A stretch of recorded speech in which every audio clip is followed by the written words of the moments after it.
ओम सच्चिदानंदेश्वराय नमो नमः।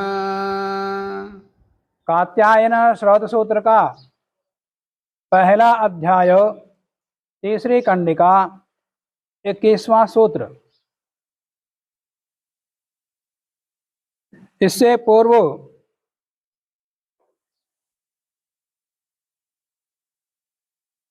इधम आदि का परिचय दिया।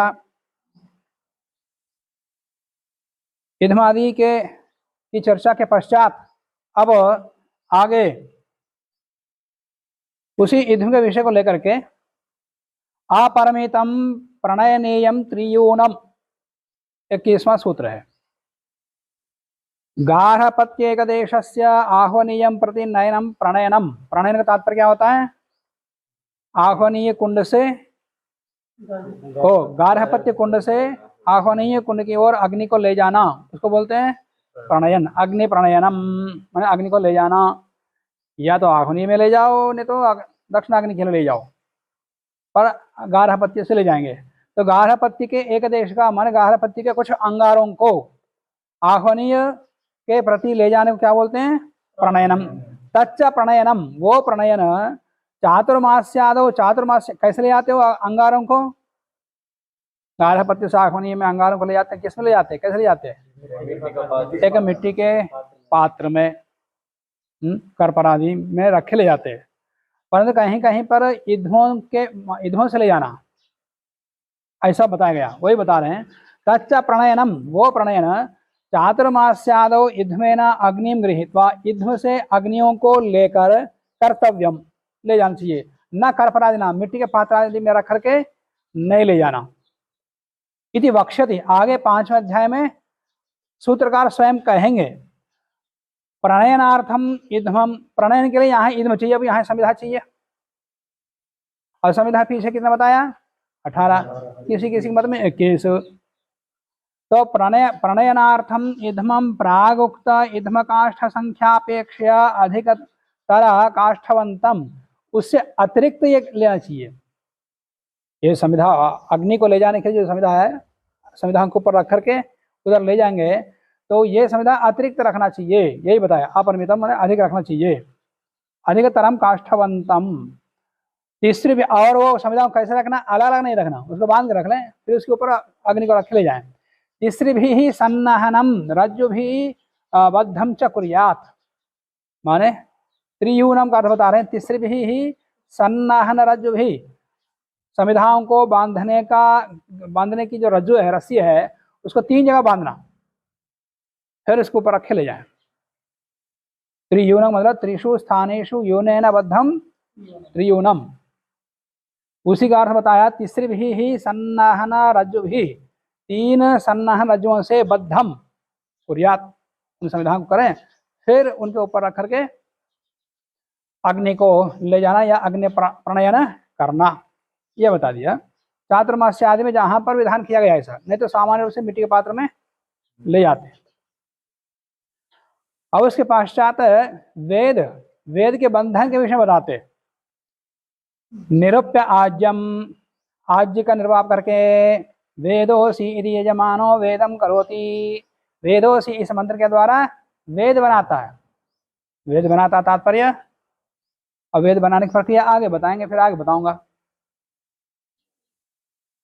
तो आज्य निर्वापानंतरम वेद बंधनम कार्यम। तो ठीक है, आज्य आदान के बाद ही वेद बनाते हो। तो वेद बंधन प्रकारम आह दर्शपूर्णमासादो आज्य निर्वापानंतरम, दर्शपूर्णासादि में आज्य स्थाली से जो याग के लिए पात्र प्रयोग करते हैं, आज्य स्थाली, लौकिक पात्र में से आज्य स्थाली में लेना। तो आज्य निर्वाप के अनंतर वेद बंधनम कार्यम, वेद का बंधन करना चाहिए। फिर वेद का अलग अलग स्थानों पर काम होता है।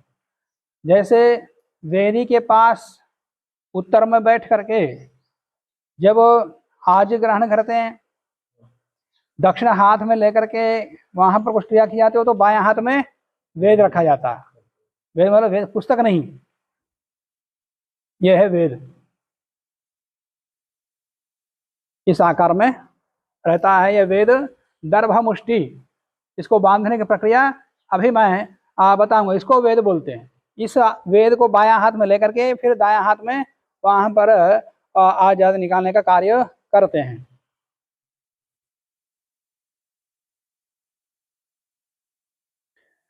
वेद बंधन प्रकारम आह, वेद को बांधने का प्रकार को बताते हैं। कुशमुष्टिम सव्यावृतम वत्सजानुम त्रिवृतम मोदकार्यम व, 3 विकल्प दिया वेद को बनाने का। कुश के मुष्टि को, कुश के मुष्टि को कितने, 51 कुशपत्राणाम मुष्टिम गृहीत्वा, 51 गिनती करके ये दर्भ लेना, इसमें से दर्भ में से 51 दर्भों को गिनती करके लेना। लेने के बाद वाम पानो कृत्वा, उस दर्भ को मुष्टि को वाम बायां हाथ में लेना।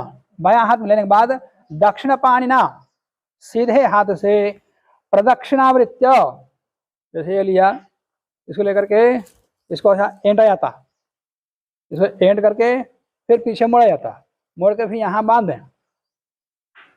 तो दक्षिण पानिना प्रदक्षिणावृत्या, प्रदक्षिणावृत्ति से ऐसा, ये तो बंधा बंधा हुआ दिखा रहा हूं, बांधने की प्रक्रिया इसे समय में आ जाएगी कि लगभग इतने कुश मुष्टि को लेना, लेकर के ऐसा एंटना मोड़ना, ऐसा घुमा करके फिर इसको घुमा दें, ऐसा घुमा करके यहाँ बीच में बांध दें।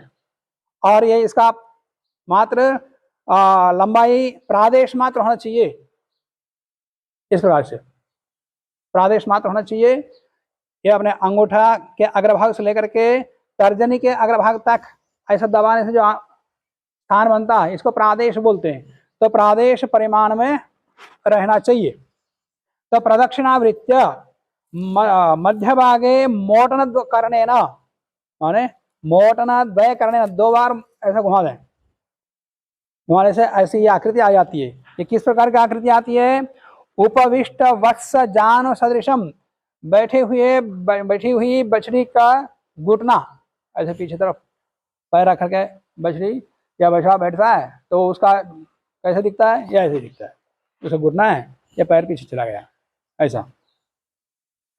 तो उपविष्टा वत्स जान सदृशम संपाद्य बध्नीया, तो यहाँ बांधे, इति एक पक्ष, इसको बोलते हैं वेद।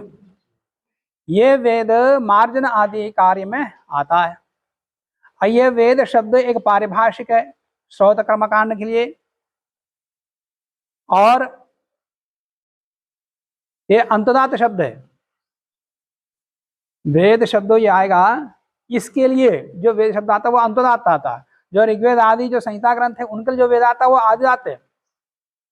तो स्वर भेद से अर्थ भेद हो जाता है, शब्द वही वेद। जब आजात वेद होगा तो वो संहिता ग्रंथ के लिए ऋग्वेद, यजुर्वेद, सामवेद, अथर्ववेद उनके लिए आता वेद। और इसके जब वेद शब्द आता है ये अंतदात वेद आता है। तो अंतदात वेद आया तो समझ लेना चाहिए ये सब जगह वेद एक ही नहीं होता, इसका अर्थ ये भी होता है कर्मकांड में। और बांधने के बाद इसका अग्रभाग मैं दिखा रहा हूँ, इसको मैंने काट कर रखा हूँ। ये वेद की आकृति बांधने के बाद, पिछला भाग बांधने के बाद ये यहाँ का भाग है, यहाँ पर बांधने से दर्भ से ही बांध करके प्रादेश मात्र में काट दें। काटने के बाद ये जो अलग होता है इसको वेदाग्र बोलते हैं। ये वेद है, ये वेदाग्र है। तो ये दोनों ही कर्म में काम आते हैं, इष्टियों में, सोमयागों में। तो ये एक पक्ष है, इस प्रकार से वेद बनाने का एक पक्ष है। इति एकः पक्षः अथवा कुशमुष्टिम वेण्याकारेण बध्नीयात्, उस कुशमुष्टि को, जो कुशमुष्टि हमने लिया उसको क्या करना है, वेणी के आकार में। वेणी के आकार में माताएं जो बालों को त्रिवेणी बांध लेती हैं, तो उस प्रकार से जटा बांध दें, बांध करके इसी आकार में रख लें, फिर काट दें। इधर का वेदाग्र और इधर का वैसे, ये मोड़ने काम उसमें नहीं रहता, बस त्रिवेणी बनाना, तो वो भी एक वेद है। अथवा तम कुशमुष्टिम वेण्याकारेण बध्नीयात् इति द्वितीयः पक्षः। अथवा सह कुशमुष्टि मूताकार कार्य। मूताकार में करना चाहिए, मूत मतलब घड़े के समान। माने कुशमुष्टि लेना, यहाँ बांध देना और इसको दबा करके फिर ऊपर बांध दें, पीछे फुलावा हो, घड़ा जैसे दिखेगा। यहाँ बांध दिया, फिर इसको फैला करके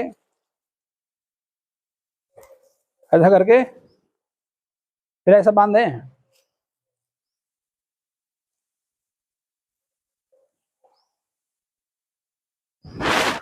इस प्रकार से जब बांधा जाएगा ऊपर, ये घड़ा जैसा हो गया, ऐसे ही चारों ओर गोल होना चाहिए। तो इसको उसी प्रादेश मात्र में काट देना, तो इसको भी वेद बोलते हैं। फिर उसके बाद बचा हुआ, फिर आप वेदा काट दें, वो वेदाग्र हो जाता है। तो वेदाग्र में मैं दिखा रहा हूँ ऐसे ही, ये वेदाग्र है। तो तीन पक्ष है, तीन प्रकार बनाने का। अथवा सह कुशमुष्टि मूताकार कार्य। मूत मतलब क्या होता है? धान्यावाप पात्रम तृणा अवर्त्यादि निर्मितम मूतः, माने धान्य आदि रखने का जो मिट्टी का पात्र होता था या घड़ा का, या घास से ही बना लेते थे, अन्य किसी से बना लेते थे, जिसके अंदर गेहूं आदि रखा जाता था, बड़ा घड़ा, तो उसके आकार में बना लें। चेहरी, चेहरा, डेहरा, चलो डेहरा बोल दो। तो धान्यावापम पात्रम तृणवर्त्यादि निर्मितम मूतः तद्वत् क्रियते, उसके समान ही उसी आकार में इसको बना लें। क्रियते इति मूत कार्य तम मूत कार्यम। तो वही सूत्रकार बता, कुशमुष्टिम सव्यावृतम, इसको घुमा के मोड़ के, वत्स जानुम, बछड़े के जानु के आकृति में एक, त्रिवृतम, त्रिवेणी के आकार में दो, मूत कार्यम वाह, ऐसा तीन पक्ष दिया। तो कौन सा पक्ष चाहते हो, ये अगले सूत्र बताते हैं। और ये वेद बनाने का आज्य ग्रहण के पश्चात वेद बनाते हैं, और उसके बाद फिर अन्य अन्य क्रियाएं होती है। परंतु वेदम कृत्वा वेदिम करोति, ऐसा भी वचन आता है, ये दर्शेष्टि में आता। पूर्णमासेष्टि में तो वेद का कर्ण लगभग 27वां पदार्थ है। पदार्थ तात्पर्य क्रिया, 27वीं क्रिया है, 27वां पदार्थ है वेद को बनाने का। और 41वां पदार्थ है वेदी मानम, वेदी को बनाने का। वेदी का तात्पर्य क्या होता है? गार्हपत्य और आह्वनी के बीच का जो विशेष आकृति का स्थान है, उसी को वेदी कहते हैं। वो वेदी को बनाने की क्रिया 41वें पदार्थ में चलता है, वो क्रिया चलती है। परंतु दर्शेष्टि में वेद का निर्माण होते ही वेदी को बनाया जाता। ये दर्शेष्टि में, पौर्णमासेष्टि में ये थोड़ा भेद है। अन्य भेद भी है वहां पर, इसमें एक भेद है।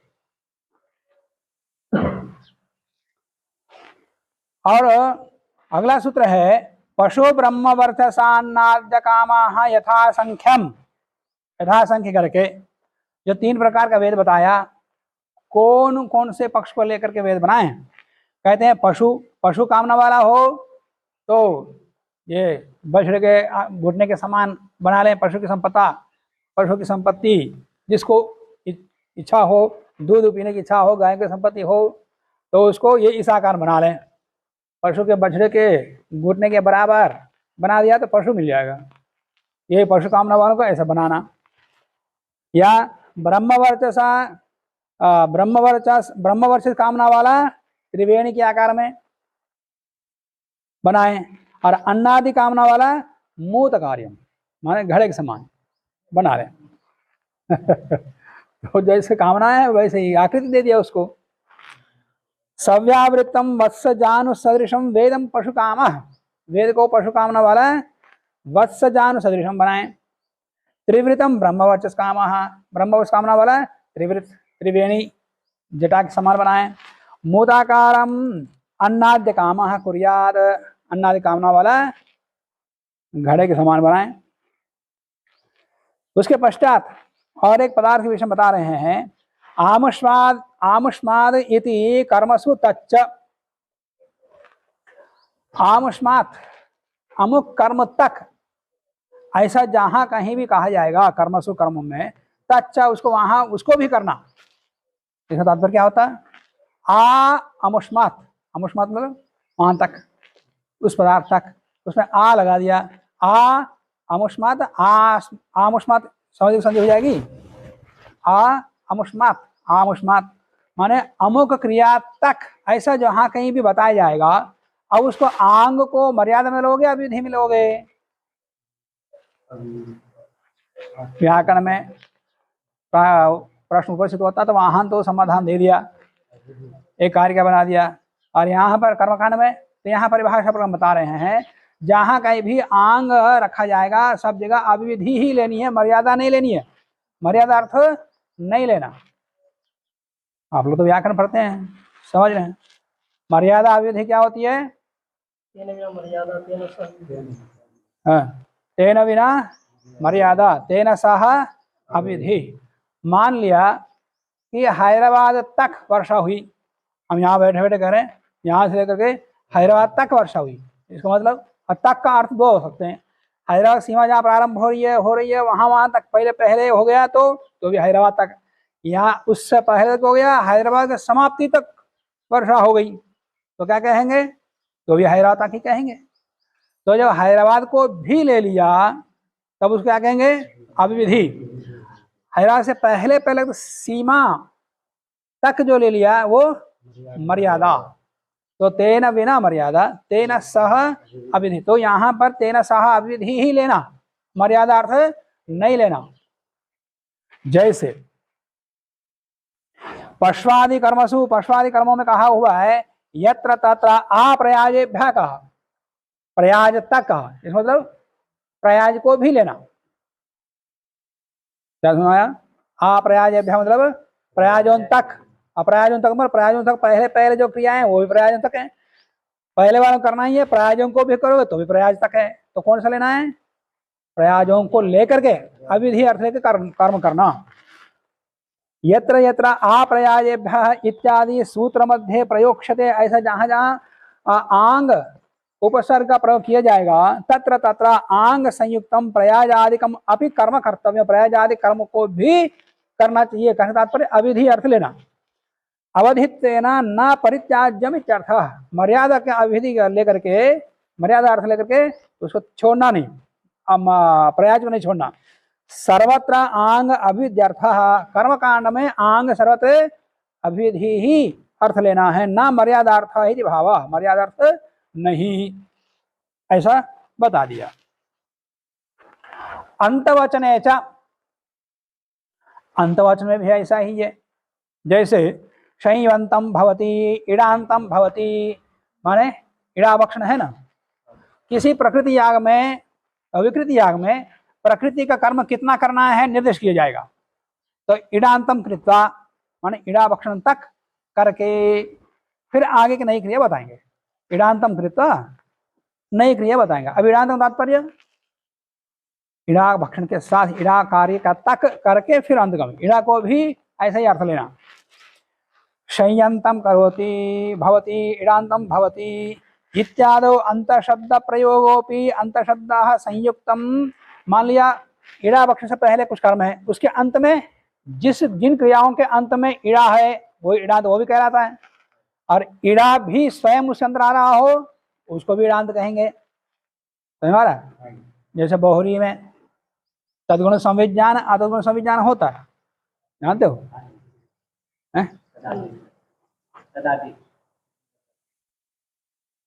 तद्गुण संविज्ञान अतद्गुण संविज्ञान दो प्रकार का बहुरी समास होता है।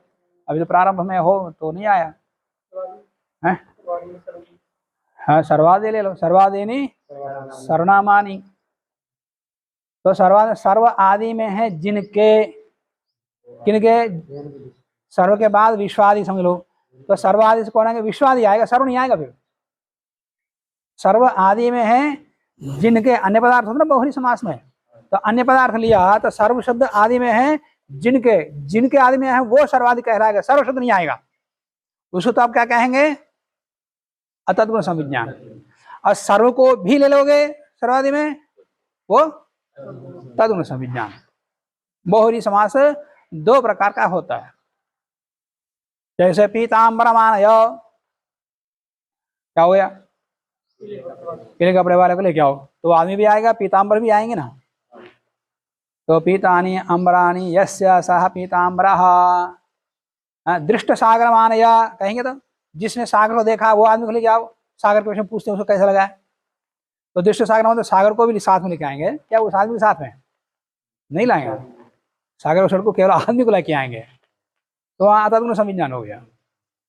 माने जिसको लेकर के बहुरी समास कर रहे हैं उसको लेते हो तो तत्व संविज्ञान, और उसको नहीं लेते हो अतत्व संविज्ञान।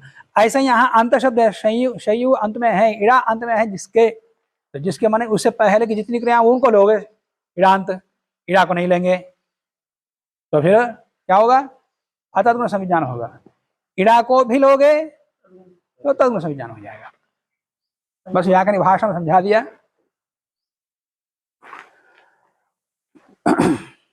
अब प्रतिकर्म उद्धरणम अप्रसंगे, कभी पहले प्रसंग में बता दिया था कि कर्मण्यपवृत्ते अग्नि ही लौकिकः संपद्यते, कर्म के संपन्न होने के बाद अग्नि लौकिक बन जाती है। कौन सी अग्नि, गार्हपत्य और दक्षिणाग्नि, गार्हपत्य नहीं, वो आहुनि और दक्षिणाग्नि ये लौकिक बन जाते हैं। गार्हपत्य तो सदा ऐसे ही रहता, वो नित्य अग्नि है। और हरे कर्म में गार्हपत्य से इन दोनों का आधान करना पड़ता है। तो हरे कर्म करना चाहिए, तो वही यहाँ वही विषय यहाँ बता रहे हैं। प्रतिकर्म उद्धरणम, प्रत्येक कर्म में हर एक बार उद्धरण, माने एक इष्टि कर लिया उसके बाद दूसरी इष्टि करनी पड़ रही है, तो फिर दोबारा उद्धरण कर लो, वो क्रिया समाप्त हो गई, फिर वो अग्नि समाप्त हो गई। माने अग्नि है अच्छी जल रही है तो अभी वो लौकिक अग्नि हो गई, संस्कृत अग्नि नहीं है। अब अगली इष्टि के लिए, अगले याग के लिए दोबारा उद्धरण करते हैं अग्नि का। हम तो केवल एक इष्टि कर रहे हैं, और सोम याग में तो दिन में कई इष्टियाँ चलती हैं, एक के बाद एक इष्टियाँ चलती रहती है। क्रियाएं अलग हो जाती हैं, देवता बदल जाती है, द्रव्य बदल जाते हैं, और इष्टि तो चलती इष्टि क्रियाएं। तो एक इष्टि दूसरी इष्टि करते हैं, दोबारा उद्धरण करते हैं। वही यहाँ परिभाषा पर बता रहे हैं, प्रतिकर्म उद्धरणम अप्रसंगे सर्वेषु कर्मसु पृथक पृथक आह्वनीय दक्षिणाग्नियों उद्धरणम कर्तव्यम। सभी कर्मों में गार्हपत्य से आह्वनीय और दक्षिणाग्नियों का उद्धरण करना चाहिए। यदि अन्यार्थम उद्धृतेन अनपवृत्तेन, मान लिया कभी अन्य इष्टि के लिए अग्नि का उद्धरण कर दिया और वो क्रिया समाप्त नहीं हुई, अन्यार्थम उद्धृतेन अनपवृत्तेन समाप्त नहीं हुई, माने असमाप्त कर्मणा, जो अभी कर्म वो समाप्त नहीं हुआ, अग्निना उसी अग्नि से प्रसंगा सिद्धिर्न स्यात्, प्रसंग से अन्य कर्म सिद्धि नहीं होगी, वही अप्रसंगा का, माने प्रसंग से वही प्रसंग चल रहा है उसमें ये दूसरे कर्म कर लेंगे तो वो सिद्धि नहीं होती। यथा प्रतिपदी पौर्णमासेष्ट्या यक्षमानस्य यजमानस्य पौर्णमास्यां प्रातरन्वाधानार्थम उद्धृते अग्नौ सायं प्रातः होमस्य प्रसंगात् सिद्धि। हाँ, दैनिक अग्निहोत्र कर सकते हो, दैनिक अग्निहोत्र उसी अग्नि में कर सकते हैं। मान लिया याग करते करते अभी याग पूरा समाप्त हुआ नहीं और अग्निहोत्र का काल हो गया, उसका तो निश्चित है या तो उदित या अनुदित या तीसरा पक्ष है। जिस पक्ष को एक बार ले लिया जीवन भर उसी पक्ष निभाते, उसी समय ठीक समय पर अग्निहोत्र करना होता है। और याग करते करते बीच में अग्निहोत्र समय काल आ गया तो कहाँ पर रोकना है उसका भी निर्णय मीमांसा में हुआ। तो उस समय का थोड़ा बहुत आगे पीछे हो सकता है, पर प्रयास यही किया जाता है कि उस समय तक अमुक क्रिया तक हो जाए, फिर उस कर्म को मुख्य कर्म रोक करके फिर अग्निहोत्र किया जाता है। अग्निहोत्र तात्पर्य उसमें कुछ आहुति मात्र होती हैं, सारी क्रिया नहीं होती हमारी जैसी। कोई यहाँ बता दिया। इसके बाद अपवृत्त कर्मा लौकिका अर्थ संयोगात्। अब जिस याग को करने के लिए, जिस इष्टि करने के लिए अग्नि का उद्धारण किया, अग्नि का आधान किया, अग्नि का प्रणयन किया, वो कर्म के समाप्त होने के बाद वो लौकिक अग्नि बन जाती है। अर्थ संयोगात्, माने उसका प्रयोजन संयुक्त होने से, प्रयोजन सिद्ध होने से। अपवृत्तम उसका अर्थ है समाप्तम। अपवृत्त तात्पर्य अपवृत्त कर्मणे लौकिकः संपद्यते अनेक आता है। यहाँ अपवृत्तम माने समाप्तम कर्म यस्मिन् सह अपवृत्त कर्म, जिस कर्म में कर्म समाप्त हो गया हो तो वो अपवृत्त कर्म। यदर्थम उपात्तः अग्नि, जिस याग को करने के लिए अग्नि को ग्रहण किया गया है, तस्मिन् कर्मणि समाप्ते, उस कर्म के समाप्त होने पर लौकिकः प्रत्येतव्यः, अब उस कर्म उस अग्नि को लौकिक समझना चाहिए, फिर उसमें दूसरी क्रिया नहीं होगी। वैदिकम आह्वनीयत्वम ततः अपयाति त्यर्थम। अब वैदिक आह्वनीय अग्नि नहीं रही है वो, बस लौकिक अग्नि बन गई, अब आह्वनीय अग्नि नहीं है वो। और दोबारा कोई आहुति देनी है देवता के लिए, दोबारा उसका आह्वनीयत्व लेके आओ तो दूसरा बार फिर संस्कृत अग्नि को लाना पड़ेगा। कुतः अर्थ संयोगा, जिस उद्देश्य से अग्नि का आधान किया था वो प्रयत्न समाप्त हो गया, फिर दूसरा प्रयत्न सिद्ध करना चाहते हो तो दूसरी संस्कृत अग्नि का लेके आओ। तेना एवं प्रयोजन संयोगात, उसी प्रयोजन से उसका संयोग होने से। अतश्च प्रति इष्टि पृथक एवं उद्धरण, इसलिए प्रत्येक इष्टि के लिए अलग अलग उद्धरण किया जाता है, अग्नि का प्राणायाम करना चाहिए। अब आगे दूसरे विषय पर विचार करते हैं। संति कानिचित् अंगानि किंचित् प्रकरणम अनारभ्य पठितानि तेषां प्रकृति मात्रत्वम् उत प्रकृति विकृति उभयार्थम इति संशये। संदेह होने पर कुछ प्रसंग, कुछ पदार्थ, कुछ क्रियाएं ऐसी हैं, कोई प्रकरण चल रहा है, मान लिया कि दर्शन सृष्टि प्रकरण चल रहा है, उसके कुछ अंग बता दिया, तब तो ठीक है, वो उसी के संबंधी हैं। कुछ अंग ऐसे ही बताए जाते हैं, वहां कोई किसी आग का प्रकरण नहीं चल रहा, बिना प्रकरण पढ़े ही कुछ अंगों को पढ़ लिया या विधान किया। अब वो अंग कहाँ जाएंगे? सीधा प्रकृति याग में जाएंगे या प्रकृति में भी जाएंगे, विकृति में भी जाएंगे, सर्वत्र जाएंगे? क्या होना चाहिए? किसी प्रकरण में कुछ अंग पढ़ा तो उसी प्रकरण में रहेंगे, उसी का अवयव रहेंगे। माने प्रकृति याग में कुछ अंग पढ़ लिया तो प्रकृति याग में ही रहेंगे, परंतु प्रकृति याग प्रकरण होने से पहले ही कुछ अंगों का निरूपण किया, अंगों का विधान किया, अंग तात्पर्य कुछ गौण क्रियाओं का विधान कर दिया। अब वो उसके विषय में संदेह है कि वो प्रधान याग में जाएंगे या प्रकृति याग में जाएंगे या जो विकृत याग हैं उनमें जाएंगे या दोनों में जाएंगे स्वतंत्र रूप से। हाँ, ऐसा ही पूर्व पक्ष कह रहा है, यहाँ दोनों में जाएंगे। हैं? ओहो, शांति शांति कहानी चिद अंगानी, तो सामान्य यही दिखता है, इसलिए मैंने पूछा आप सामान्यता क्या दिखता है? किसी प्रकार में पठित नहीं है तो प्रकृति में भी जाएंगे, विकृति में भी जाएंगे, इसलिए तो अलग से पढ़ा इनको। सामान्य उसी युक्ति से यही दिखता है और उसी पर चर्चा करके निर्णय करेंगे। शांति कानिचित अंगानी किंचित प्रकरणम अनारभ्य, कुछ प्रकरण को प्रारंभ किए बिना पठितानि, कुछ अंग पढ़े हुए हैं। तेषाम, अब उसके विषय में संदेह है, वे पदार्थ प्रकृति मात्रत्वम, प्रकृति मात्र में जाएंगे, माने प्रकृति जो मुख्य याग है प्रकृति याग में ही जाएंगे, उता अथवा प्रकृति विकृत्यर्थम उभयार्थम, या प्रकृति में भी जाएंगे विकृति में भी जाएंगे, दोनों में जाएंगे। केवल प्रकृति में जाएंगे एक पक्ष, दूसरा पक्ष क्या है? प्रकृति में भी जाएंगे विकृति में भी जाएंगे, दोनों में जाएंगे। किस में जाएंगे? इति संशय पूर्व पक्षी थी। इस प्रकार के दो संदेह उत्पन्न होने पर पूर्व पक्षी कहता है कि दोनों में जाना चाहिए। आप्रकरणोत्पत्ति अनारभ्यवाद आश्रयित्वात् सर्वगुणः। अप्रकरणोत्पत्ति अनारभ्यात् माने प्रकरण को प्रारंभ किए बिना जो जिनका पाठ किया गया है, जिनका विधान किया गया है, वे सर्वगुण माने प्रकृति के भी गुण हैं विकृति के भी गुण हैं, दोनों के धर्म है, दोनों के पदार्थ हैं। प्रकरण उत्पत्ति ही यश सा प्रकरण उत्पत्ति ही, प्रकरण में जिनकी उत्पत्ति है, उत्पत्ति मतलब विधान है जिनका, वे प्रकरणोत्पत्ति कहलाते हैं। तथा न भवति, वैसा विधान जिनका नहीं है, मतलब किसी प्रकरण में विहित नहीं है, वो स्वतंत्र रूप से अलग से विहित है, तो प्रकरण में पाठित ना करके अलग से जिन प्रकरण रहित प्रसंग में स्वतंत्र रूप से जिनका विधान किया गया है वो है अप्रकरणोत्पत्ति। कस्यचित फलवतः प्रधानस्य प्रकरणे अपठित, कोई फल वाले मुख्य याग के प्रकरण में पढ़े हुए नहीं है, स्वतंत्र रूप से अलग से कुछ पदार्थों का निरूपण किया, कुछ क्रियाओं का विधान किया। तो अतः एवं अनारभ्यवाद, उसी को अनारभ्यवाद कहते हैं। अनारभ्यवाद का तात्पर्य कोई वाद प्रतिवाद नहीं है। अनारभ्यवाद का तात्पर्य किसी प्रकरण को प्रारंभ किए बिना स्वतंत्र रूप से कुछ पदार्थों का निरूपण किया गया हो, उनको क्या कहेंगे? अनारभ्यवाद। सह सर्वांग, वो सभी का अंग माने प्रकृति का भी अंग होंगे और विकृति के भी अंग होंगे। प्रकृति विकृति उभयार्थ स्यात्, कुतः? आश्रयित्वात्, क्योंकि दोनों ही अंगों का आश्रय है या अंगों प्रधान के आश्रित हैं।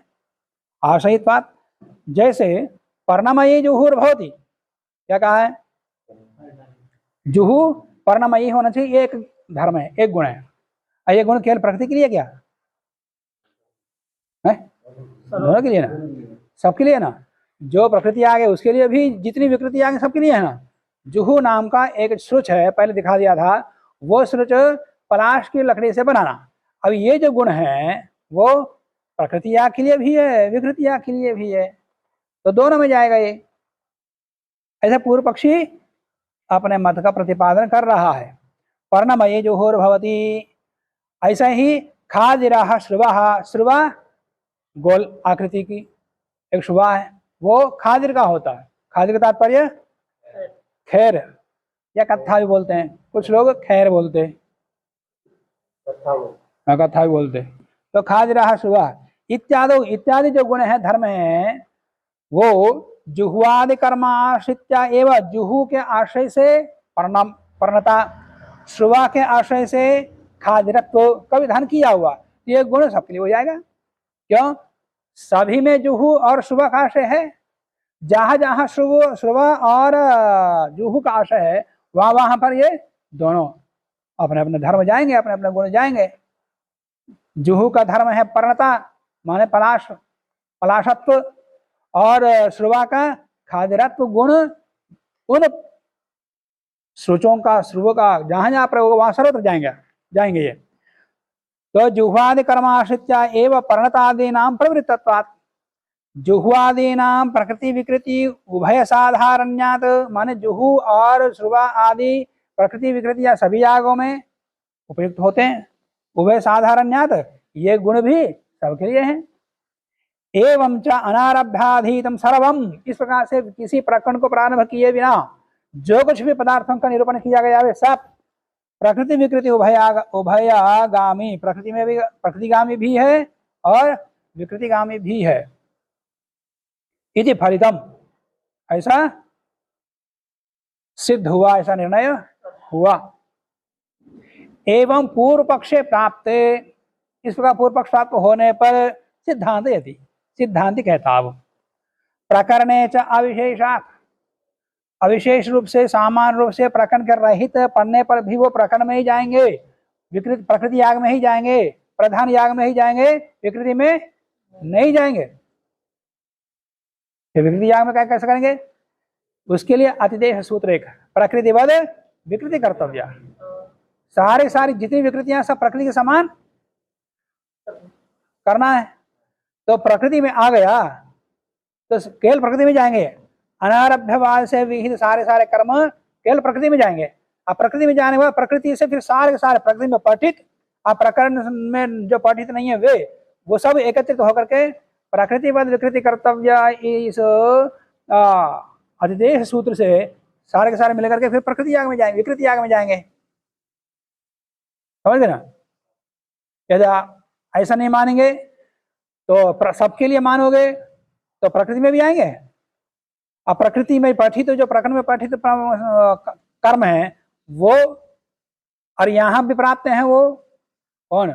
अनारभ्यवादी पदार्थ, वो यहाँ भी आए और स्वतंत्र से भी जा रहे हैं और यहाँ से भी जा रहे हैं। प्रकृति याग में आकर प्रकृति याग से भी जाएंगे, प्रकृतिवाद विकृति कर्तव्य से, और स्वतंत्र रूप से भी जाएंगे, फिर दो बार करना पड़ेगा आपको।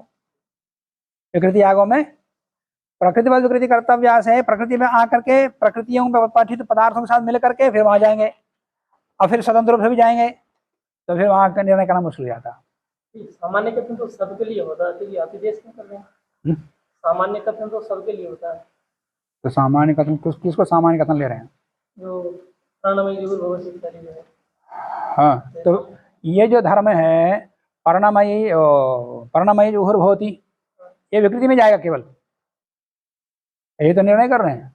ये सामान्य कथन है, सबके लिए जाना चाहिए, पर यहाँ कर्मकांड में ऐसा नहीं, केवल प्रकृति याग में जाएंगे सारे। प्रकृति याग में जाने के बाद प्रकृतिवत विकृति कर्तव्य से प्रकृति याग से अतिदेश सूत्र से फिर वहां जाएंगे सब। ऐसा नहीं मानेंगे तो 2 बार विकृति याग में करना पड़ेगा आपको। देश में है आदेश तो करना पड़ेगा। आदेश में बहुत कुछ यहाँ पर ले जाना पड़ता है। थोड़े बहुत अंग हैं जो अनारभ्यवाद हैं, पर बहुत सारे अंग प्रकृति याग के साथ पठित हैं, तो इनको तो ले जाना ही है प्रकृति कर्तव्य से अतिदेश सूत्र से। तो ये अनारभ्यवाद के प्रकरण क्रियाएं प्रकृति में तो आएंगे ही, तो प्रकरण में आगे पूरा हो गए, निराकांक्ष हो गए प्रकृति याग। अब प्रकृति व विकृति कर्तव्य से सारे पदार्थ वहां भी जाएंगे विकृति याग में। अब वो स्वतंत्र रूप से भी आएंगे वो पदार्थ, तो 2 बार नहीं करना पड़ता। तो उसका समाधान क्या होगा फिर? तो नहीं हो पाता। इसलिए सिद्धांत यहाँ का यही है कि अनारभ्यवाद पदार्थ सारे का सारे केवल प्रकृति में जाएंगे, विकृति में जाएंगे ही नहीं, विकृति का कोई संबंध ही नहीं उनका। प्रकृति में आने के बाद प्रकृति व विकृति कर्तव्य इस अतिदेश से फिर विकृति याग में जाएंगे। अब वही निरूपण करेंगे। ये निरूपण यहाँ बहुत संक्षिप्त रूप से बता देते हैं निर्णय। वहाँ भिन्न भिन्न प्रसंग में भिन्न भिन्न प्रमाण युक्तियों को देते हुए मीमांसा में चर्चा चलती है, बस यही लंबी चर्चा वहाँ।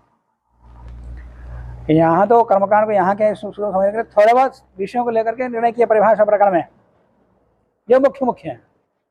भाई इसी प्रकार के संदेह उत्पन्न करके फिर वहाँ पर तो पूर्व पक्षी बार फिर जमा भाषण में जैसे पूर्व पक्षी बार आक्षेप करता है, समाधान देना पड़ता है, वैसे मीमांसा में वही शैली है।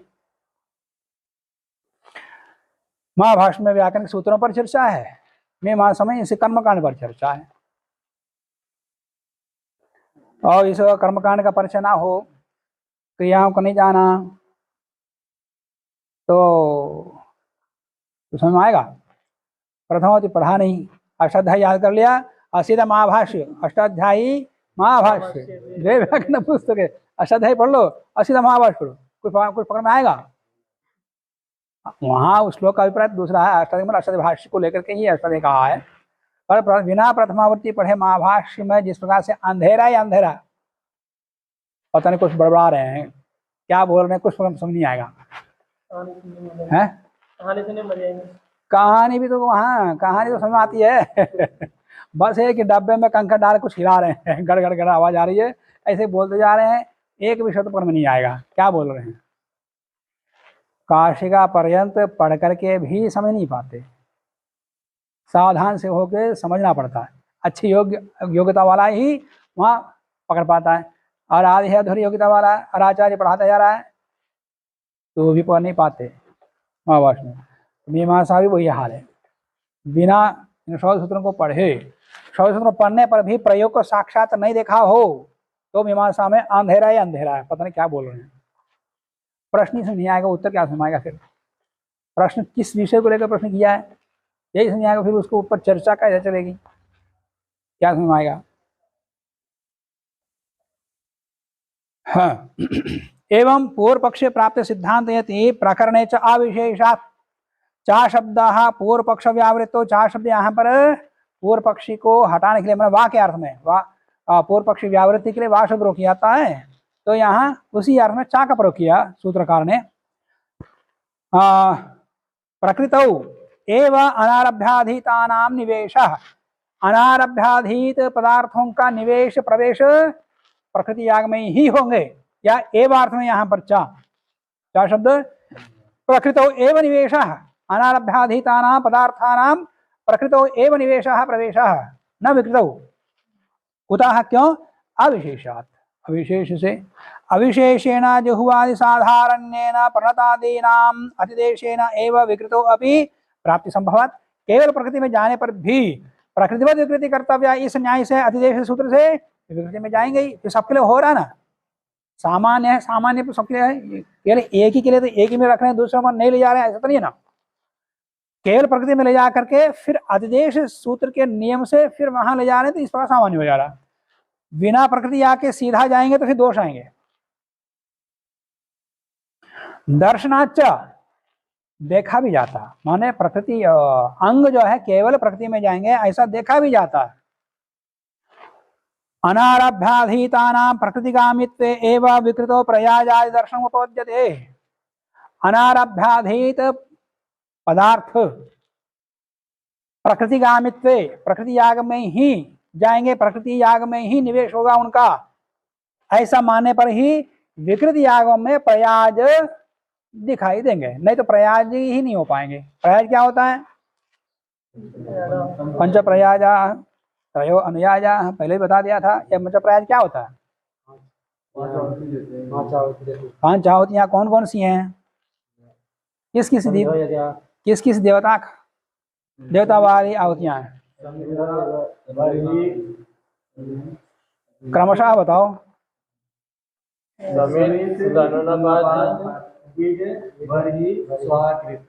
हाँ, इसको भी लिखिएगा। समित पहला है, समित समित देवता क्रिया।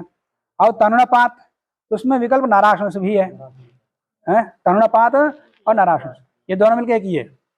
तो समित तनुणपात वो कुछ विशेष गोत्र व प्रवर वालों के लिए नाराशंस का विधान किया हुआ है, सामान्य से तनुणपात है। तो समित एक, दूसरा है तरुणपात, तीसरा है ईड, और चौथा है बरही, पांचवा है स्वाहाकार। ये 5 देवताओं से के लिए 5 आहुतियां होती हैं, और ये 5 आहुति प्रधान याग से पहले होती हैं। इन्हीं को क्या बोलते हैं? प्रयाज। प्रधान याग के बाद 3 याग होते हैं, उनको कहते हैं अनुयाज। परंतु बीच में शिष्टकृत आदि बहुत कुछ क्रियाएं हैं। प्रधान याग अनुयाग के बीच में और कुछ क्रियाएं हैं, परंतु उनको अनुयाजी बोलते। तो पंच प्रयाजा त्रयो अनुयाजा। वहां पर कौन सा देवता है अनुयाज में? देवई यज, देवई यज, देवई यज, 3 बार देवी हो बोलता है। तो देव है वहां प्रातिपदिक, ओ देव है देवता। यहाँ 5 देवता है, तो 5 प्रयाज 3 अनुयाज। ये 5 प्रयाज केवल प्रकृति में पठित है, अनारभ्यादित पदार्थ नहीं है। ये कौन है? पंच प्रयाज, ठीक है। अब अनारभ्याधीत पदार्थ सीधा विकृत याग में जाएंगे। अनारभ्याधीत पदार्थ सीधा विकृत याग में जाएंगे, प्रकृति में नहीं आएंगे। प्रकृति में आएंगे और सीधा विकृत याग में भी जाएंगे। तो अनारभ्याधीत अंग विकृत याग में जाने पर प्रधान याग, वहां का प्रधान याग अंगों के साथ मिलकर के निरपेक्ष हो गया। समझ रहे हो? लिखना छोड़ो। अनारभ्याधीत पदार्थ सीधा विकृत याग में चले गए, तो वहां का विकृत याग का प्रधान याग इन अंगों के साथ मिलकर के पूर्ण हो गया। पूर्ण हो गया तात्पर्य निराकांक्ष हो गया, किसी की अपेक्षा नहीं रखेगा। नहीं रखेगा तो फिर उसमें प्रधान, फिर प्रयाज नहीं आ पाएंगे। अप्रयाज प्रकृति याग में ही है, अनारभ्याधीत पदार्थ में नहीं है। प्रयाज अनारभ्याधीत पदार्थों में नहीं है, वो प्रकृति याग में ही है। तो प्रकृति याग से आदेश किया नहीं, और वहां के प्रकृति आदेश क्यों नहीं किया? क्योंकि वो निराकांक्ष हो गया।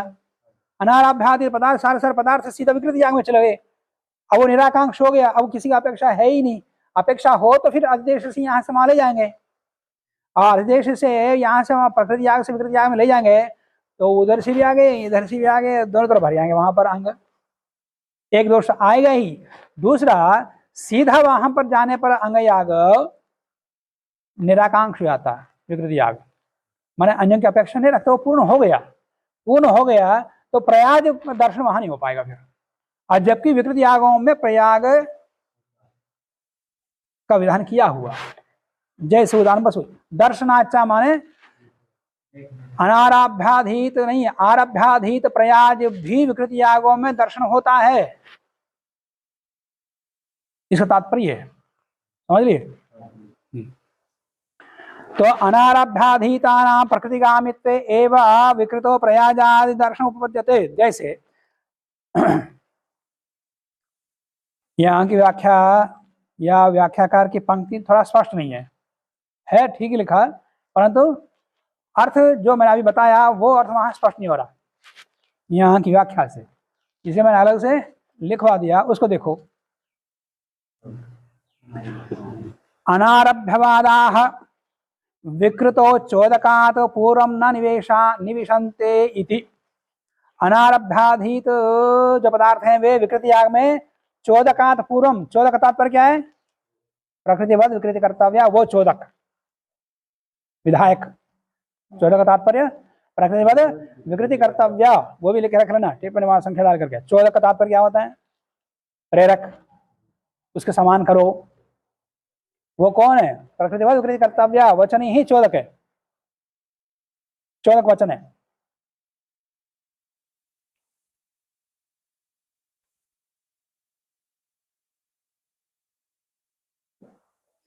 अनारभ्यवादा विकृतो, विकृति आगम में चोदकात पूर्व माने प्रकृतिवद विकृति कर्तव्य, इसे आदेश से पहले न निविशन्ते माने सीधा नहीं जाएंगे, अनारभ्यादित पदार्थ सीधे वहां प्रविष्ट नहीं होंगे, न निविष्ट नहीं होंगे। इति यदि पूर्व निविशेयु, यदि अतिदेश से पहले अनारभ्यादित पदार्थ सीधे विकृति आग में जाएंगे तो तदा वैकृतम प्रधानम अनारभ्य विधिना एवं पूरितम, पूरित हो गया, पूर्ण हो गया, अनारभ्याधित पदार्थों के साथ मिलकर के वाहन का प्रधान याग पूरितम, पूर्ण हो गया। पूरित होने के बाद फिर और किसी अंगों की अपेक्षा वहां नहीं रहेगी, नहीं रह तो पूरितम सन निराकांक्षत्वात्, निराकांक्ष होने से अब अन्य अंगों की आकांक्षा है ही नहीं, ना होने से प्राकृतानि अंगानि न गृह्णीयु, अब अतिदेश की अपेक्षा ही नहीं है, तो अतिदेश से फिर यहाँ आएंगे ही नहीं, तो ना आने से प्रकृति में पठित जो प्रयाज आदि अंग हैं वो विकृति याग में न गृह्णीयु, फिर गृहित नहीं होंगे।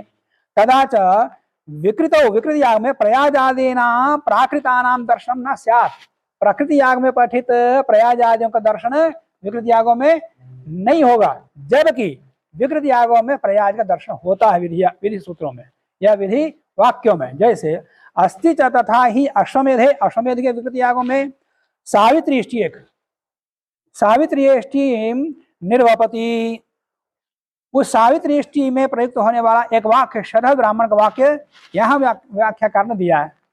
तस्यै प्रयाजेषु तायमानेषु ब्राह्मणो वीणागाथिं दीक्ष दक्षिणतः, है ना वाक्य। इति उपक्रम्य तिस्रो गाथा गायति इति श्रुति, पुस्तक में दिखाई दिया, पुस्तक में शरद ब्राह्मण का वचन दिया हुआ जो कि सावित्री ऋषि संबंधी है अश्वमेध याग में। तो अश्वमेध याग के सावित्री ऋषि के अंतर्गत शरद ब्राह्मण में आया है तस्यै प्रयाजेषु तायमानेषु, माने तायन का मतलब अनुष्ठान करना। जैसे पहले गारहपत्य आह्वनी दक्षिणाग्नि के वितान शब्द आया था या वैतानिक अग्नि नाम आया था। वितान वैतानिक तात्पर्य जिसमें कर्मों का अनुष्ठान किया था। तायरी, तायरी धातु किस अर्थ में है? तो तायमानेषु माने उनका अनुष्ठान करना, उनका विस्तार करना। जिन अग्नियों में अग्नि का विस्तार करते हो या अनुष्ठान करते हो उन अग्नियों को वितान कहते हैं। तो आह्वनीय, दक्षिणाग्नि और गारहपत्य, इन तीन अग्नियों को वैतानिक अग्नि कहते हैं। माने इनके अंदर कर्मों का वितान होता है, कर्मों का अनुष्ठान होता है, इसलिए इनको क्या कहते हैं? वितान, वितान अग्नि या वैतानिक अग्नि कहते हैं। तो वहां यहाँ भी वही उपसर्ग प्रयोग नहीं किया।